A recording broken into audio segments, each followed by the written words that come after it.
हरे कृष्णा कृष्ण कृष्ण हरे हरे, हरे राम राम हरे हरे। ग्रंथराज श्रीमद् भागवत महापुराण की जय। गुरु महाराज श्रील भक्तिपाद की जय। गुरु महाराज श्रील प्रभुपाद की जय। गौर सुंदर महाप्रभु की जय। निताय गौर प्रभु। हरे कृष्णा। आज हम श्रीमद् भागवतम महापुराण के प्रथम सकंद के 7वें अध्याय का प्रथम और द्वितीय श्लोक पढ़ेंगे। पहला और दूसरा श्लोक। इस अध्याय का नाम है द्रोण के बेटों को दंड देना। द्रोण के बेटों को सजा देना। द्रोण कौन है? गुरु द्रोणाचार्य, उनका बेटा अश्वत्थामा। क्योंकि उन्होंने ही बहुत ही घिनौना एक अपराध किया था, जिसके बारे में भागवतम महापुराण में तफसीली तौर पे बयान है। और यहाँ पर भी जब नारद मुनि ने अपने जीवन लीला को और भगवत प्राप्ति की सारी बातें बताकर चले गए थे, तो वहीं पर छठा अध्याय समाप्त हुआ। और 7वें अध्याय को मजीद और आगे बढ़ते हुए सौनक ऋषि ने पूछा, हे सुत, जब अजीम और रूहानी ताकतवर व्यासदेव ने श्री नारद जी से सब कुछ सुन लिया, तो फिर नारद जी के चले जाने पर व्यासदेव ने क्या किया? आप समस्त भक्त जनों को ये पता होगा कि ये भागवतम महापुराण जो कि सुखदेव गोस्वामी राजा परीक्षित को सुना रहे हैं और सूत गोस्वामी सौनक ऋषियों को सुना रहे हैं।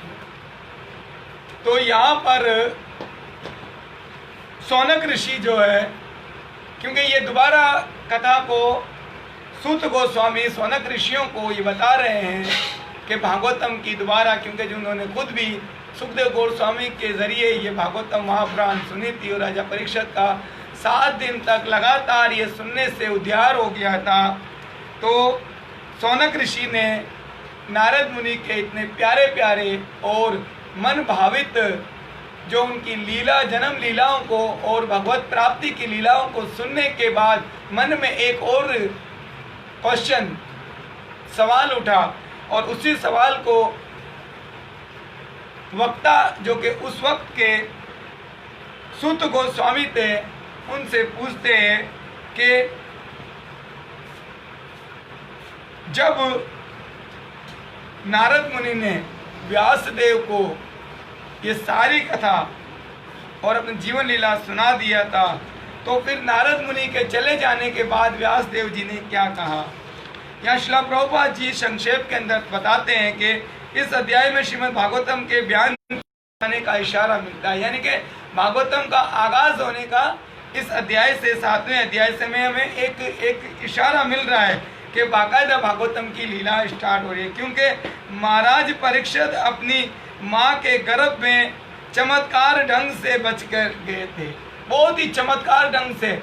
क्योंकि गुरु द्रोणाचार्य के पुत्र अश्वत्थामा ने जब ये देखा और ये समझा कि मैंने द्रौपदी के जो 5 पुत्रों को तो मैंने सोते हुए को जिंदे को मार दिया, और एकमात्र पांडव का वंश को नाश करने के लिए जो कि आखिरी जो वंशज आने वाला था वो अपनी मां के गर्भ में थे। और अश्वत्थामा ने सोचा कि जिस तरह मेरे मित्र के सारे भाइयों का, कौरवों का अंत हो गया, मैं अपने मित्र को खुश करने के लिए, जो कि उन्होंने पहले से वचन दे दिया था कि मैं भी पांडवों को राज नहीं करने दूंगा और उनका वंश ही नष्ट कर दूंगा, तो इस उद्देश्य के साथ उन्होंने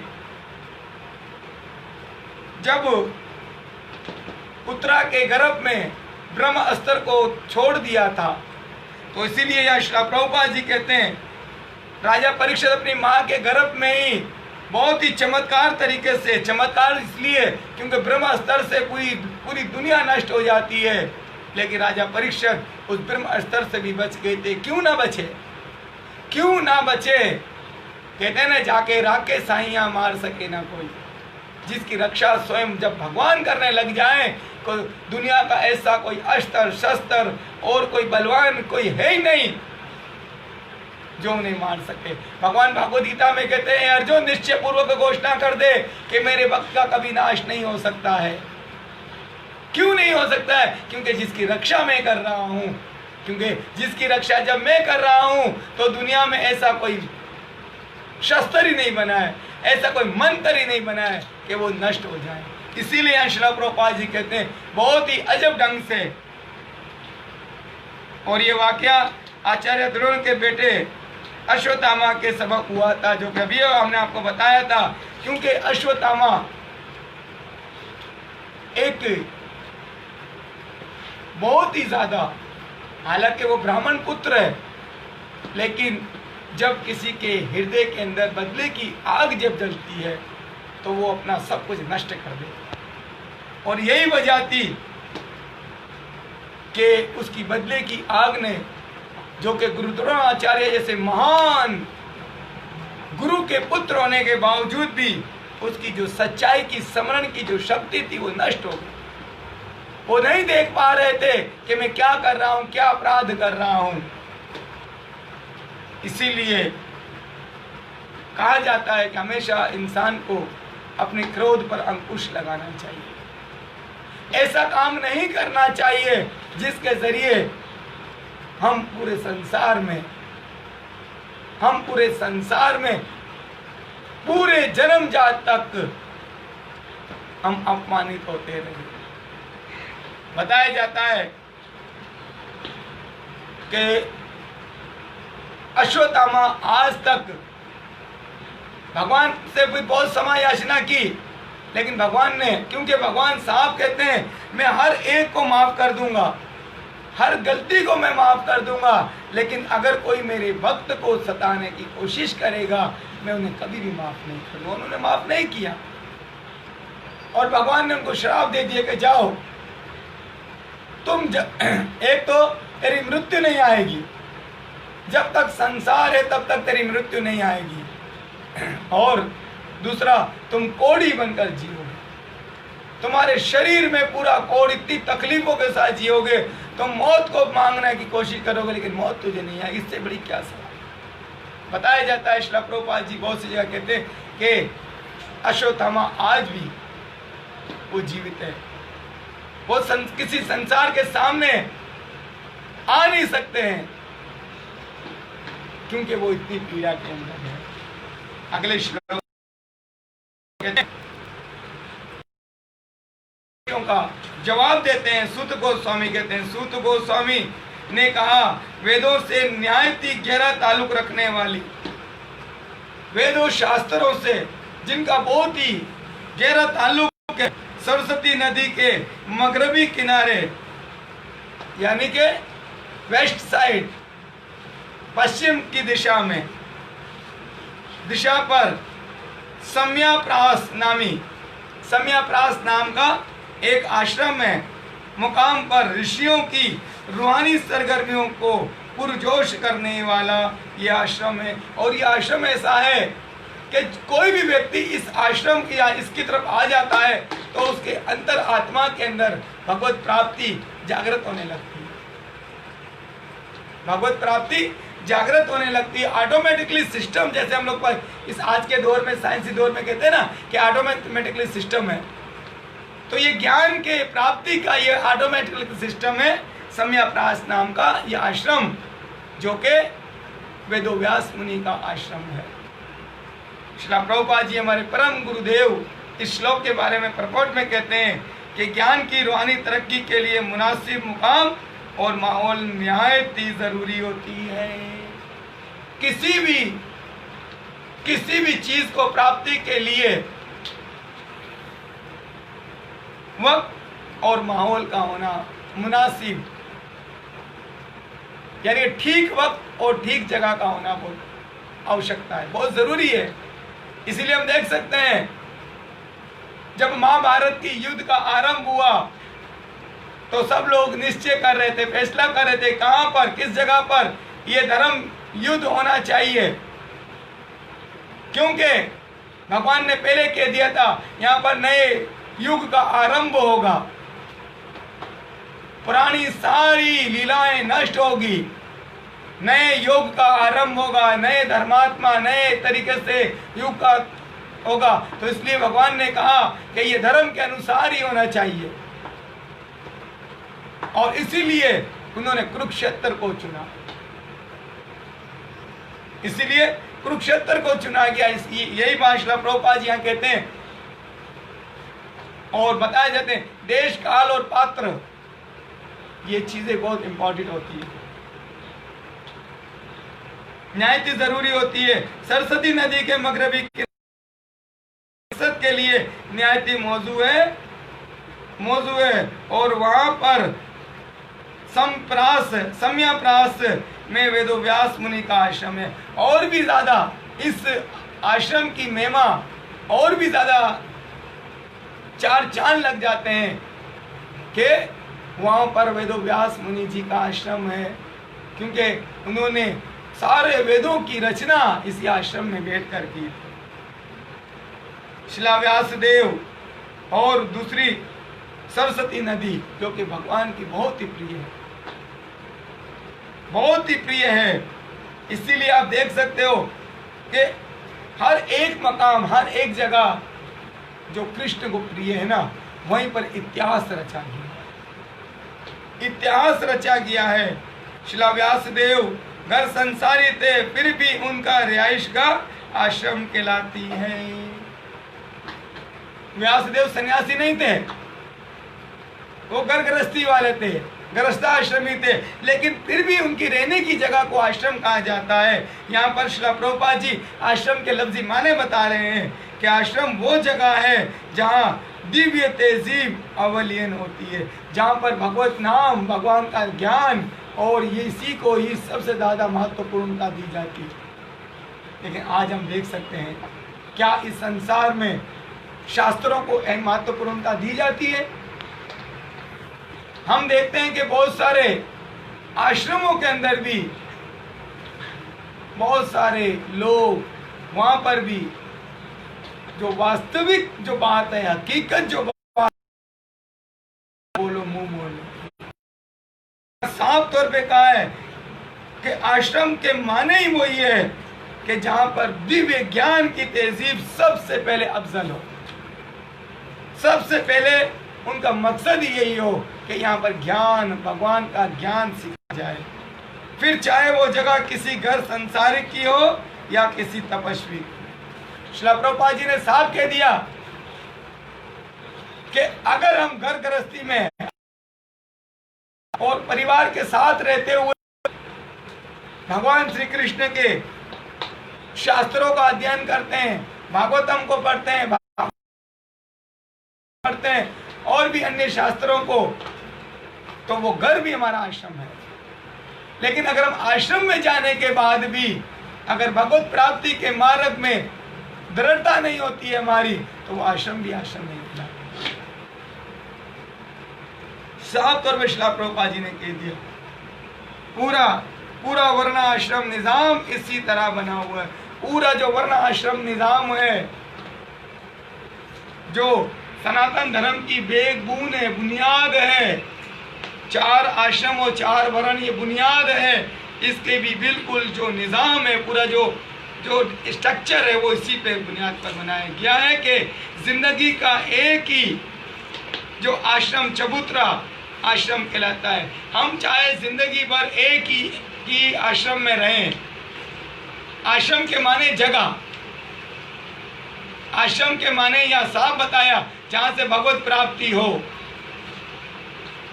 और वो कोई भी व्यक्ति एक ही जगह, अगर वो ब्राह्मण है तो ब्राह्मण में रहे, क्षत्रिय तो क्षत्रिय बन कर रहे पूर्ण, वैश्य तो पूर्ण वैश्य बन कर रहे, शूद्र है तो पूर्ण शूद्र। तो ध्यान दीजिए इस बात को, आज के ये श्रील प्रभुपाद जी की कृपा से बहुत ही इंपॉर्टेंट ये भावार्थ इनका चल रहा है।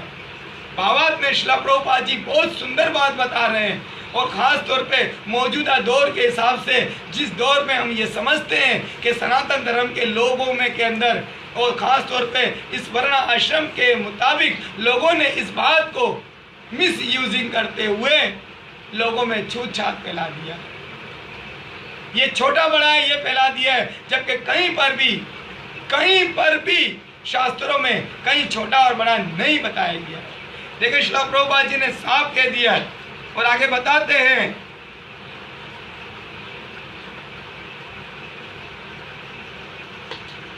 कि हरे कृष्णा तेजीब यकसा तौर पर हो और तमाम ब्रह्मचारी गृहस्था वानप्रस्थ और सन्यास की जिंदगी का एक ही मिशन भगवान की सन्यासी से ताल्लुक रखना है। देखिए साफ तौर पे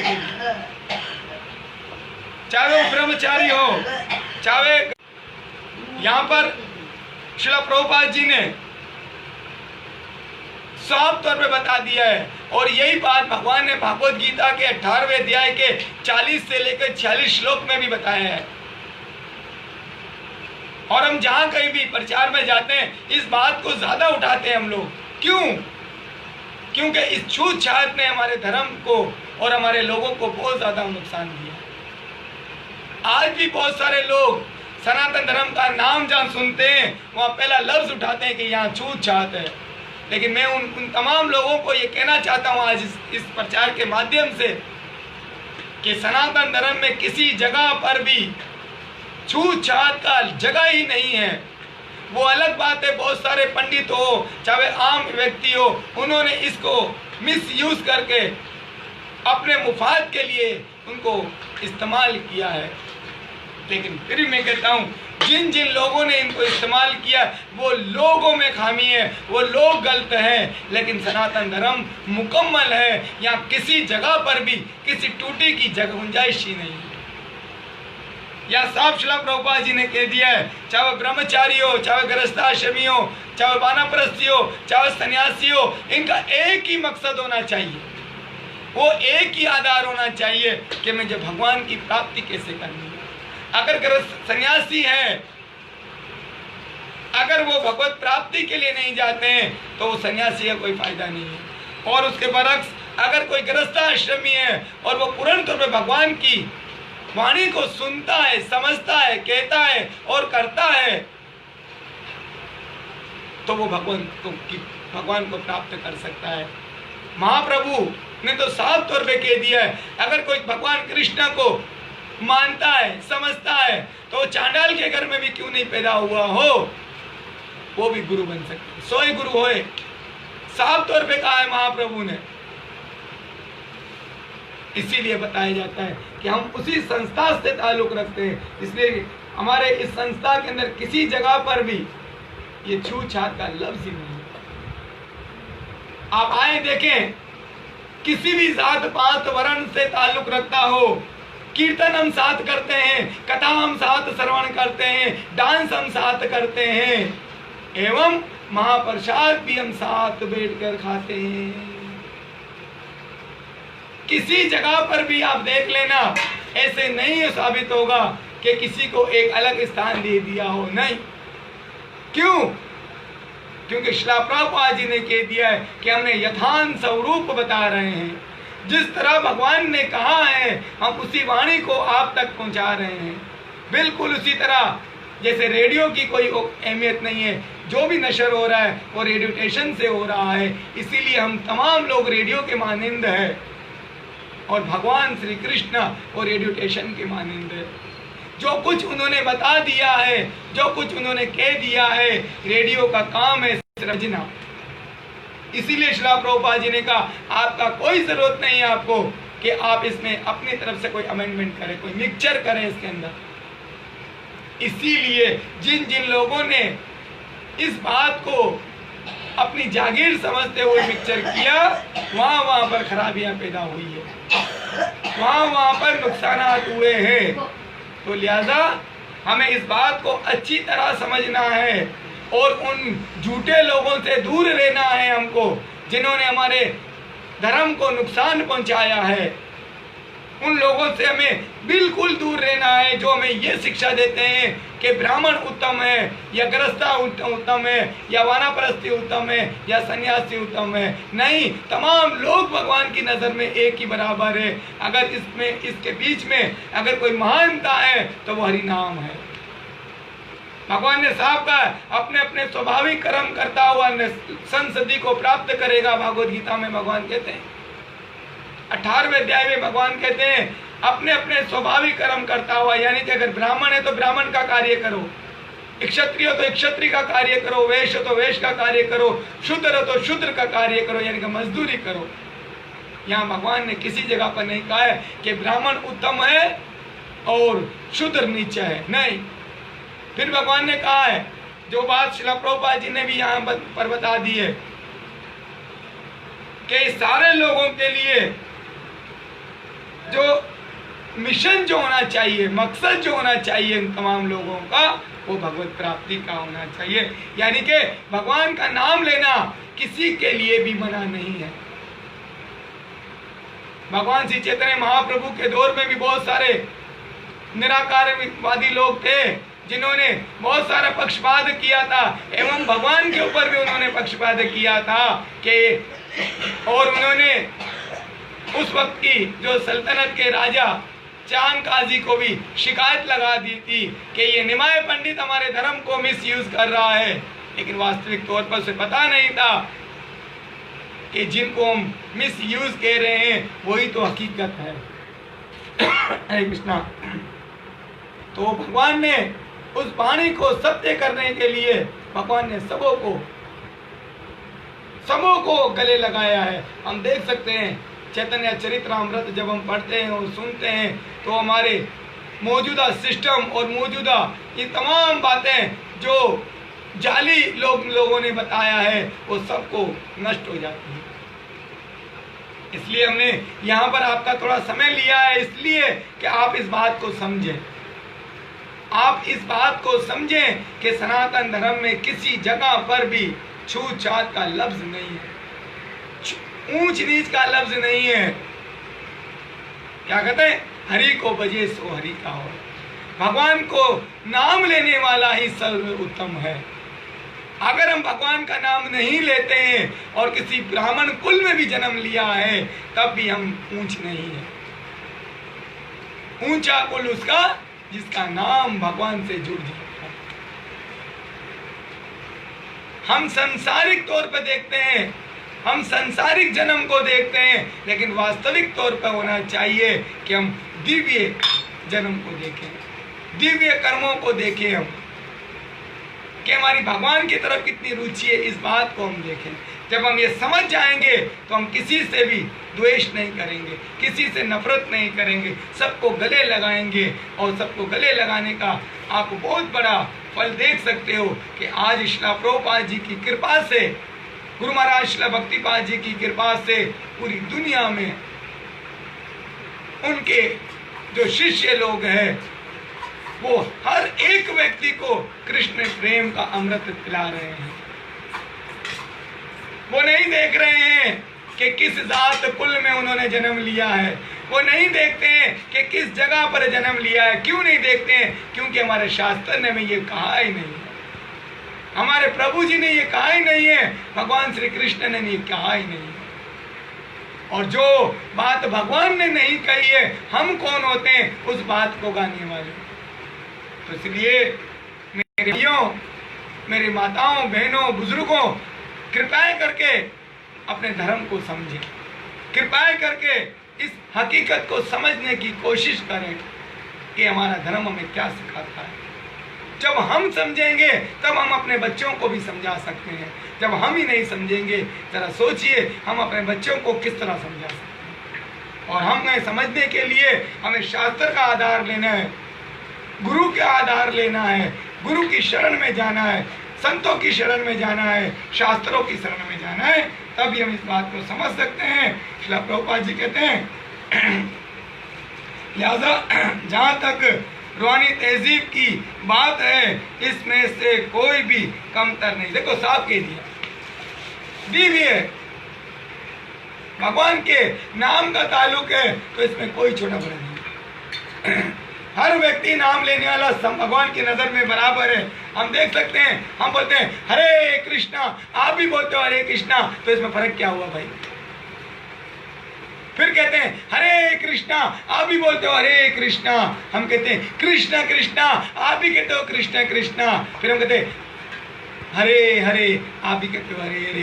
हरे राम, आप भी कहते हो हरे राम। हम कहते हैं हरे राम, आप भी कहते हो हरे राम। राम राम, हरे हरे, आप भी वही अल्प मंत्र दोहराते हो। बताओ इसमें कहां पर पूछ निचोड़ गया?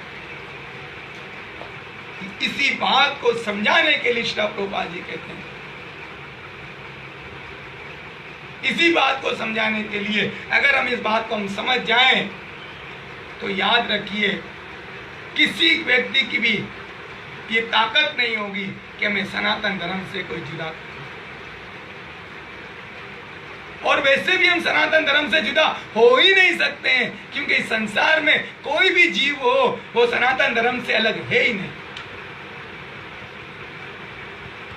हरे कृष्ण। फर्क सिर्फ तर्क ताल्लुक की बुनियाद पर ज़ाब्ते की कार्रवाई का होता है। फर्क सिर्फ ये है कि हम भगवान के लिए क्या वस्तुओं का, किन किन वस्तुओं का त्याग करते हैं। ये त्याग ही है जो मैं उत्तम बनाता है, त्याग ये मध्यम बनाता है, त्याग ये जो मैं कनिष्ठ बनाता है। अब हमें है कि हमारे त्याग कहां पर जाता है, किस स्टेज पे खड़ा है। तमाम सन्यासी अपने अमली तर्क के ताल्लुक की बुनियाद पर ही इज्जत की निगाह से देखे जाते हैं। जितने भी जो सन्यासी या महात्मा गण हम जो इतना महानता जो देते हैं, इतना जो आदर देते हैं, इतना जो मंच देते हैं, सिर्फ इसीलिए देते हैं कि उन्होंने भगवान के लिए बहुत सारी चीजों का त्याग किया, सांसारिक विषय वासनाओं को त्याग किया है। हम देख सकते हैं एक इंडियन श्रील प्रभुपाद जी जिन्होंने भगवान के नाम के लिए अपना घर परिवार को त्यागा, तो भगवान ने उनको बहुत सारा परिवार से मिला दिया, बहुत सारे परिवार से उनको जोड़ दिया और सब लोगों ने उनको गले लगा दिया। क्योंकि जब हम भगवान के साथ नाता जोड़ते हैं तो भगवान कहते हैं कि मैं ही लोगों को अकल देता हूं और मैं ही उनकी अकल को हर लेता हूं। जरा सोचिए, विश्वास रखिए अपने हृदय के अंदर कि भगवान हमें नहीं छोड़ेंगे। एक बार हम भगवान की शरण में चले जाएं, भगवान हमें कभी भी नहीं त्याग करेंगे। लेकिन एक बार जाने की हिम्मत तो कीजिए मेरे भाइयों, मेरे माताओं, मेरी बहनों, मेरे बच्चों। एक बार आप भगवान की शरण में आने के लिए तो कदम तो बढ़ाइए। देखिए अब चमत्कार कि भगवान हम पर क्या क्या कृपा नहीं कर सकते। देखिए चमत्कार कि भगवान हमको क्या वस्तु नहीं दे सकते, लेकिन हमें भगवान की तरफ जाना है। रोजाना हम पढ़ते हैं, पूरे शास्त्रों को पढ़ते हैं, पूरे शास्त्र का बहुत अलग अलग ढंग से हमें समझाया जाता है, अलग अलग पहलू से हमें बताया जाता है, लेकिन बताने के बाद सारी बातों का जो निचोड़ निकलता है वो एक ही निकलता है। सारी बातों का निचोड़ एक ही निकलता। आपने देखा होगा कोई भी शास्त्र आप उठाकर पढ़ लो, उसका एक ही मकसद हो, एक ही निचोड़ होगा कि हमें भगवान के पास किस तरह जाना, हमने अपने उन परम पिता से किस तरह मिलन करना है, सिर्फ यही बताएगा। और तभी हमारा मन शांत हो सकता है, सिर्फ हमें यही बताएगा। और हम दुखी इसीलिए कि हम इस सत्यवाणी को श्रवण नहीं करते हैं, सुनते नहीं हैं, मानते नहीं हैं, और दुनिया की असत्य वाणी को हम अपने हृदय में जगह दे देते हैं। व्हाइट कलर है, पानी है ना, साफ पानी है, बहुत सारे कलर हमारे सामने पड़े हुए हैं। अब हमारा काम है कि हम इसमें कौन सा कलर मिलाएं। हम इसमें जो कलर मिलाएंगे वो पानी उसी कलर का ही नजर आएगा, लेकिन वास्तविक तौर पर पानी लाल नहीं है, पानी पीला नहीं है, पानी हरा नहीं है, पानी नीला नहीं है, पानी तो पानी है, साफ। हमने इस पर मिक्सचर कर दिया है, हमने इस पे रंग मिला दिया है, कलर मिला दिया है, इसीलिए वो उसी तरह का नजर आ रहा है। किसी ने इस पर विषय वासनाओं का कलर चढ़ा दिया है, तो किसने इस पे त्याग का कलर चढ़ा दिया है। जब त्याग का कलर चढ़ाते हैं तो ऑटोमेटिकली वो समाज के अंदर माननीय हो जाता है। यही बात श्रील प्रभुपाद जी ने आखिरी लाइन के अंदर कहा है, क्योंकि उन्होंने भगवान के लिए त्याग कर दिया है, इसीलिए ब्राह्मण, सन्यासी, महात्मा को सबसे ज्यादा आदर दिया जाता है। आपको भी ऐसे नहीं है कि सिर्फ उन्होंने अगर उस कुल में जन्म लिया है तो वो ब्राह्मण बन सकता है, बाकी नहीं। नहीं, आप भी हरि नाम लेके उस श्रेणी में शामिल हो सकते हैं, उस जगह पर आप भी पहुंच सकते हैं, हम भी पहुंच सकते हैं, समस्त ब्रह्मांड पहुंच सकता है। क्योंकि ये जो दिव्य ज्ञान है ये सिर्फ एक या दो व्यक्ति के लिए नहीं है, ये समस्त ब्रह्मांड के लिए है। तो आप भी इससे भगवान की वाणी से लाभ उठाते हुए भगवान के नाम को श्रद्धा और प्रेम से जपिए, जो कि हमारे गुरुदेव का एक ही लक्ष्य है, chant Hare Krishna and be happy. भगवान का नाम लो और पूरी जगत खुश हो जाओ। अगर हमें दुनिया के अंदर कहीं खुश होने के लिए कोई औषधि, कोई दवाई, कोई टैबलेट मिलता तो महंगे से महंगे दामों में खरीद लेते, लेकिन भगवान कहते हैं, संत महात्मा कहते हैं, आचार्य कहते हैं, गुरुजन कहते हैं, भक्तजन कहते हैं कि आओ हम आपको बताते हैं कि इस संसार में पूर्ण तौर पर सुख होने की जो टैबलेट है वो क्या है, औषधि क्या है। क्योंकि इस औषधि का कोई मोल हम नहीं चुकाते हैं ना, इसीलिए शायद हमें ये इतना कारामद नहीं लगता है, नहीं लगता है, लेकिन वास्तविक तौर पे ये कारामद है,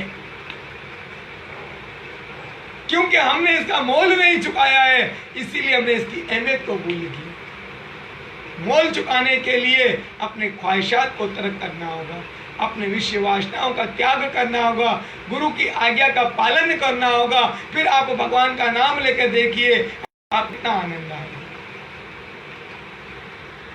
जरूरी नहीं है मोल सिर्फ पैसों की सूरत में होता है, मोल गुरुवाणी की सूरत में होता है, उनकी में होता है। भगवान की वाणी को सुनना यह मोल है, शास्त्रों को मानना यह मोल है, लोगों को सुनाना ये उस वाणी का मोल है। इसलिए आप सब लोग भी आनंद में रहने के लिए, खुश रहने के लिए, सारी दुविधाओं से मुक्त होने के लिए भगवान का नाम लीजिए, कृष्ण को याद कीजिए। हे कृष्णा, जब हम कहते हैं ना हरे कृष्णा, तो भगवान को पुकार रहे होते हैं श्रीमती राधा रानी।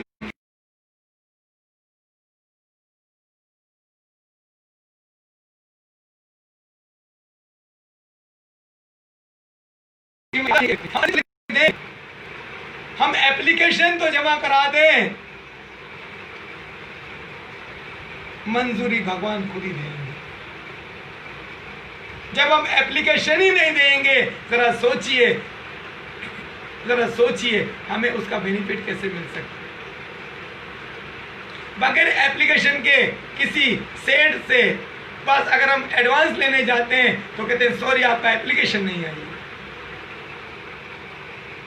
तो हम भी बजाय कोई हमें कहता है सॉरी आपका एप्लीकेशन नहीं आया है, हम अपने गुरु के माध्यम से अपनी दरख्वास्त को जमा कराते हैं भगवान के पास। और हमारे गुरुदेव कहते हैं ये बहुत आसान लेटर है, हर व्यक्ति लिख सकता है, आप भी लिख सकते हो, बच्चा भी लिख सकता है, बूढ़े भी लिख सकते हैं, माँ भी लिख सकती है, बहन भी लिख सकता है, बस बुजुर्ग भी लिख सकते हैं, भाई लोग भी लिख सकते हैं, बेटे भी लिख सकते हैं, समाज भी लिख सकते हैं।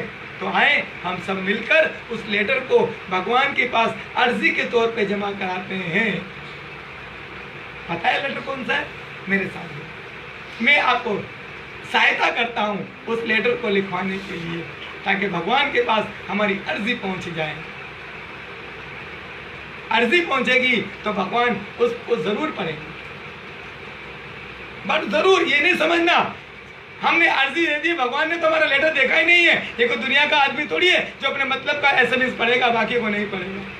ये भगवान है, सबके SMS को पढ़ते हैं, सबकी अर्जी को सुनते हैं, सबके अर्जी को कबूल भी करते हैं। तो आए हम भगवान को अपने लेटर के तौर पर, अपनी अर्जी के तौर पर एक लेटर जमा करा देते हैं। मेरे साथ बोलिए, ये ऑटोमेटिकली ये है, जब हम जैसे ही बोलेंगे ये लिख भी जाएगा और पहुंच भी जाएगा, बशर्ते हम श्रद्धा और प्रेम और भक्ति से इस लेटर को पढ़ें, बोलें। अरे आज के तो इस दौर में हम मोबाइल में बगैर लिखे ही बोल के हासिल हो जाता है, तो क्या भगवान हमारी अर्जी को नहीं सुनेंगे? बिल्कुल सुनेंगे मेरे भाई। ये सारे जो मोबाइल कंपनियों ने तो इस बात को शास्त्रों से ले लिया है और उन्होंने इसको फीड कर दिया है, हम उसको कबूल कर रहे हैं। देखो उन्होंने कितना बेहतरीन कार्य कर दिया। अरे भाइयों, आप समझते नहीं हो, ये वही वाणी है जो संत आचार्य, आप हम जो भगवान के आगे हाथ जोड़कर प्रार्थना करते हैं और हमारी प्रार्थना कबूल हो जाती है। क्या हमने कुछ लिखा था? उसी बात को इन्होंने इस ढांचे में डाल दिया है, उसी बात को इस ढांचे में डाल दिया है और हम इस ढांचे वाले की तारीफ करते हैं। इस ढांचे में डालने वाले को जिसने अक्ल दी है उसकी तारीफ नहीं करते, हम बहुत ज्यादा अन्याय करते हैं। तो लिहाजा उस अन्याय से बचने के लिए आप भगवान को अर्जी भेज दीजिए, एक लेटर भगवान के आगे रख दीजिए। देखें भगवान हमारे जीवन में क्या नहीं करते हैं।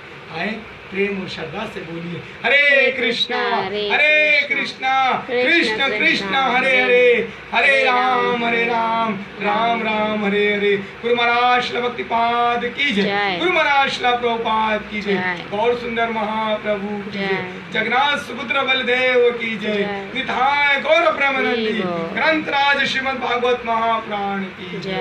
हरे कृष्ण।